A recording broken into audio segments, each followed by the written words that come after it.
Welcome to the Slop Temple. We pray this video helps. You start by opening an Incognito window. Do it now with the keyboard shortcut for your OS. Once the window appears, make sure you see the Incognito icon or message so you know tracking is reduced. You should avoid signing into personal accounts here, because logging in links that session to your identity. If you must, use a temporary account. These steps cut local history and cookies for the session while you browse. Once your Incognito window is open, handle privacy settings deliberately. Choose a private search engine or set cookies to block third-party trackers. You can open different tasks in separate Incognito tabs to avoid cross-site linking.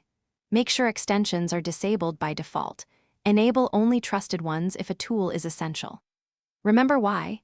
Incognito prevents local storage of browsing history and cookies, but it does not stop websites, employers, or ISPs from seeing activity.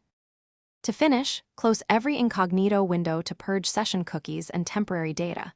That action completes the basic privacy cycle.